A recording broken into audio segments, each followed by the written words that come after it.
और मेरा अनुज प्रिय भ्राता विपिन आर्य पत्रकार और सभी विद्वत जन, आइए थोड़ी सी चर्चा आपके बीच में करते हैं। थोड़ा इधर को भी लेकर, अधिक समय न लेते हुए एक बहुत सुंदर बात कही योगीराज श्री कृष्ण महाराज जी ने अर्जुन को समझाया। अर्जुन पूछने लगा कि भक्त कितने प्रकार के होते हैं और किसे भक्त कहते हैं। तो उन्होंने कहा चतुर्विधा भजन्ते माम जना सुकृतनो अर्जुन है आरतो जिज्ञासु अर्थार्थी ज्ञानी से। बड़ी सुंदर बात कही। उन्होंने कहा कि अर्जुन 4 प्रकार के भक्त होते हैं और मैं ध्यान आकर्षित करना चाहता हूं। विपिन जी का जरा सावधान होकर के बैठेंगे और मुझे सुनेंगे। तो उन्होंने कहा कि 4 प्रकार के भक्त होते हैं और वे समझा रहे अर्जुन को कि सबसे पहला भक्त तो वो होता है जिसपे दुख आ पड़ा और आपत्ति आ पड़ी तो परमात्मा की भक्ति करता है, ईश्वर को याद करता है कि हे परमात्मा तू ही बचाने वाला है, इस दुखों से तू ही दूर करने वाला है।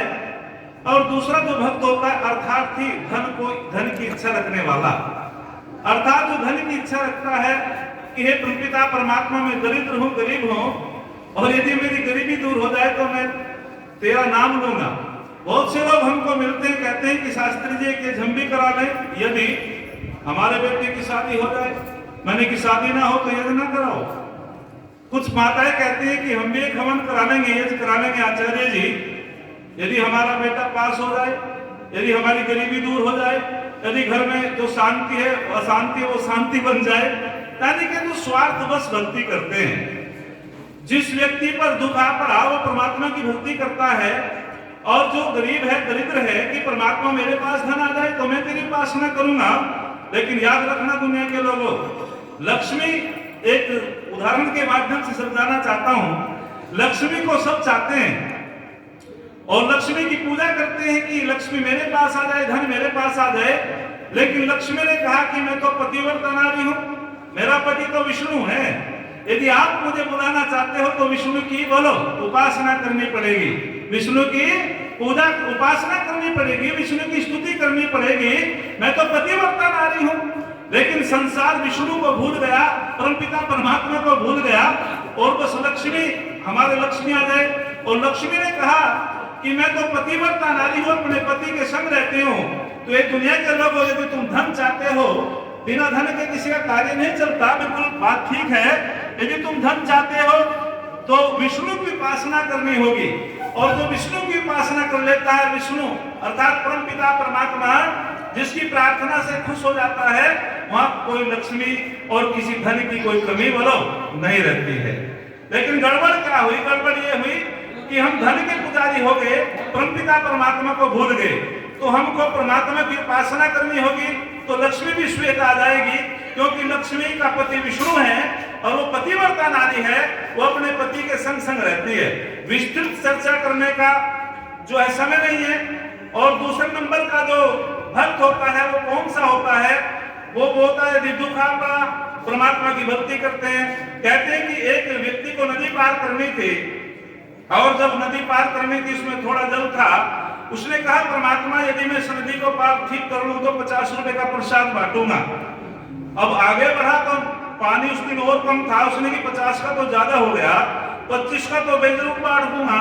फिर और आगे बढ़ा नदी में कि 25 भी ज्यादा हो गए कि 10 रुपए का तो बिल्कुल ही बांट दूंगा यदि मैं नदी पार करूं। बस इतने में एक कुंड आ गया और भाई साहब के पानी हाथ तक आ गया और कहने लगा पर हे भगवान तू घबरावे ना, 50 रुपए का बांटूंगा लेकिन इस नदी से पार कर दे। ऐसी स्वार्थवश जो भक्ति करते हैं लोग, वे परमात्मा के भक्त नहीं माने जाते। भक्त कौन होता है? अर्थात परमपिता परमात्मा की आज्ञाओं का पालन करने वाला भक्त होता है। याद रखना दुनिया के लोग, किसे कहते हैं भक्त? क्या है प्रार्थना? किसे कहते हैं उपासना? क्या स्तुति है? याद रखना, जैसे एक सांसारिक बेटा होता है, उसका पिता होता है और वो कहता है कि मुझे पिताजी ये वस्तुओं की आवश्यकता है और इन वस्तुओं की आवश्यकताओं की मुझे पूर्ति कर दो, मुझे वस्त्रों की आवश्यकता है, धन की आवश्यकता है, पुस्तकों की आवश्यकता है। उसका पिता कहता है, ओ मेरे बेटा, पहले मेरी आज्ञाओं का पालन करना होगा। यदि तू मेरी आज्ञाओं का पालन करेगा तो मैं तेरी आवश्यकताओं की पूर्ति करूंगा, तेरी प्रार्थना को स्वीकार करूंगा। लेकिन वो बेटा अपने पिता की एक बात नहीं मानता है, प्रतिदिन नमस्ते भी करता है, अपने गुरु की बात नहीं मानता है, अपनी माता की बात नहीं मानता है और नमस्ते अभिवादन करता है। तो उसका मैं पूछना चाहता हूं, जो अपने पिता की आज्ञाओं का पालन नहीं करता, उसका पिता उससे नाराज होगा या खुश होगा? बोलो, नाराज हो जाएगा, वो उसकी प्रार्थना को स्वीकार नहीं करेगा।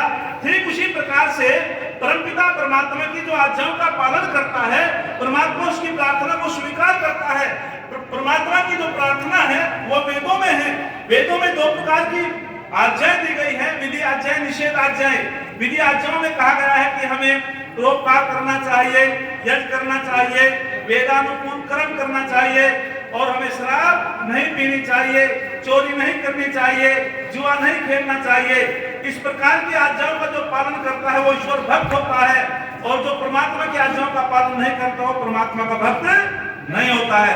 आगे बहुत सुंदर बात कही, आगे कहा कि जो जिज्ञासु होता है, जिज्ञासु का मतलब होता है जो सत्य सत्य को जानने वाला होता है, वह पिता परमात्मा का उसको भी 3 नंबर का भक्त माना है।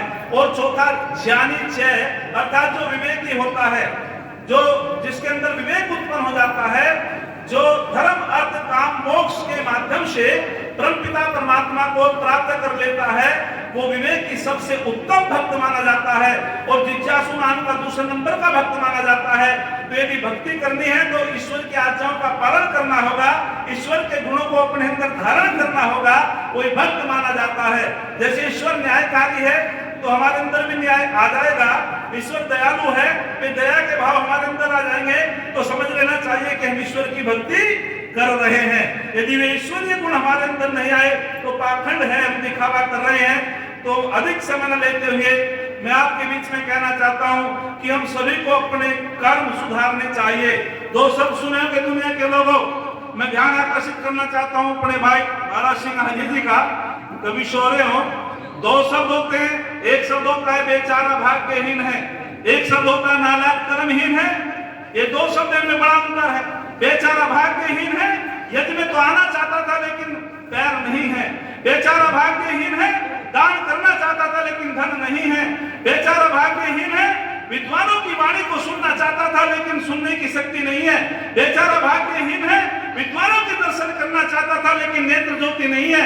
बेचारा भाग्यहीन है, वह शुभ वाणी बोलना चाहता था, अच्छी वाणी बोलना चाहता था लेकिन उसको जिह्वा नहीं है, बोलने की शक्ति नहीं है। एक शब्द और सुना होगा दुनिया के लोगों, नालायक कर्महीन है, उसका शरीर भी स्वस्थ है, हाथ भी ठीक है, देखने की आंख भी ठीक है, सुनने के कान भी ठीक है, लेकिन नालायक कर्महीन है। सारे दिन ताश खेलता रहता है और किस्मत को कोसता रहता है, पुरुषार्थ नहीं करता है, परिश्रम नहीं करता है। परमात्मा ने धन भी दे दिया है, परमात्मा ने स्वास्थ्य भी अच्छा दे दिया है, परमात्मा ने उसको मानव का चोला भी दे दिया है, लेकिन कोई शुभ कर्म नहीं करता है, अच्छा कर्म नहीं करता है, नालायक कर्महीन है। दुनिया के लोगों जो किस्मत को जो है कोसते रहते हैं, भाग्य के सारे रहते हैं, उनको कायर कहा गया है। अरे अपना मुकद्दर जो सुम है बनाते, दुनिया उनकी धुरी पर घूमती है, मेहनत ही जिनका धर्म कर्म है, सफलता उनके चरण चूमती है, सफलता उनके चरण चूमती है। जो मेहनत करता है, पुरुषार्थ करता है, वो आगे बढ़ जाता है।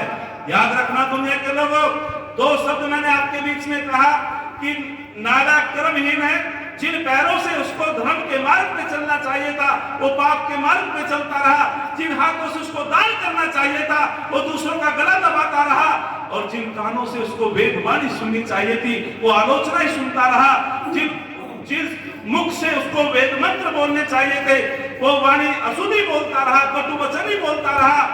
अर्थात जो कर्महीन होता है आगे चल करके वो भाग्यहीन होता है। यदि तुम्हें भाग्यवान बनाना है तो तुम्हें कर्मवान भी बनना पड़ेगा।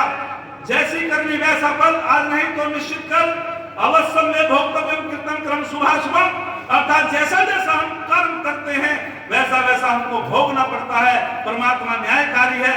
तो लिखा गया कि जो व्यक्ति, बताया गया कि जो व्यक्ति कर्महीन होता है वही भाग्यहीन होता है अगले जन्म में। अर्थात यदि मैं अपने दोनों लोग सुधारने हैं, इन हाथों से शुभ कर्म करेंगे और इन आंखों से अच्छा देखेंगे, इन पैरों से अच्छा शुभ यात्रा करेंगे, तो जो जो व्यक्ति अच्छा कर्म करता है उसी का भाग्य बन जाता है, और जो कर्म गलत करता है उसका भाग्य बिगड़ जाता है।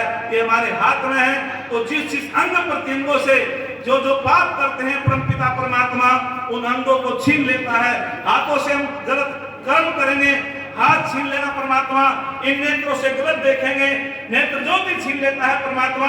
इन कानों से गलत सुनेंगे, सुनने की शक्ति छीन लेता है परमात्मा। वो न्यायकारी है। हमें भाग्यवान बनने के लिए कर्मवान बनना पड़ेगा। तो इसीलिए हम सबका आना सार्थक हो जाएगा। हमको वेदानुकूल जीवन जीना चाहिए। अधिक न बोलते हुए मैं इतने कहना चाहता हूँ, 3 प्रकार के शब्द और मैं आपकी बीच में कहकर के वाणी को विराम दूंगा। एक होता कृत कर्म, एक होता कारित कर्म, एक होता अनुमोदित कर्म। कुछ लोग बिना मतलबी पाप कमाते रहते हैं, बिना मतलबी कृत कर्म जैसा जैसा हम स्वयं कर्म करते हैं हमको भोगना पड़ेगा।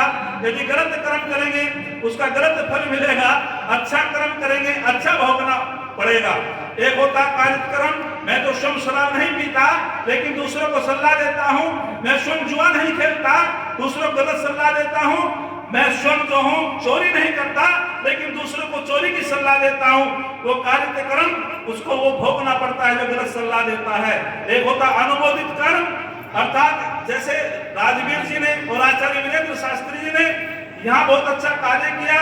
यदि किसी कोई आया भी नहीं और वो अपने घर बैठा बैठा कह रहा है कि बड़ा शुभ कर्म किया है तो उनको पुण्य मिल गया है। और जो आता भी नहीं और सहयोग भी नहीं करता और आलोचना करता रहता है शुभ कर्मों की, उसको पाप लगता है। तो पाप से बचने के लिए हमको अच्छी बातों का समर्थन करना चाहिए और गलत बातों का खंडन करना चाहिए।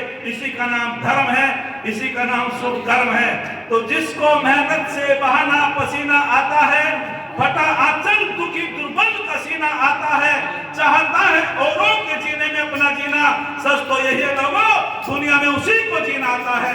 सच तो यही लोगों दुनिया में उसी को जीना आता है। एक पंक्ति, एक मैं पत्रिका पढ़ रहा था, उसमें लिखा हुआ था, कौन कहता है कि धर्म के माध्यम से व्यक्ति आगे बढ़ता है, अधर्म के माध्यम से भी व्यक्ति आगे बढ़ जाता है। मैं कहाँ उठा, अरे ये क्या बात लिखी है।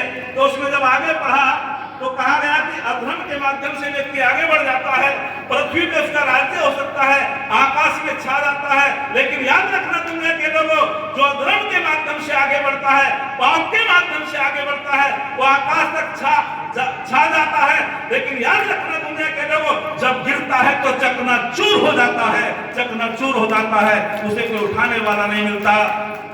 लोग डूबते हैं अपने आप, समुद्र को दोष देते हैं, मंजिल ना मिलने पर किस्मत को दोष देते हैं। अरे खुद तो संभल करके चलते नहीं, यदि लग जाए ठोकरे तो पत्थर को दोष देते हैं, यदि लग जाए ठोकरे तो पत्थर को दोष देते हैं। यदि ओम शम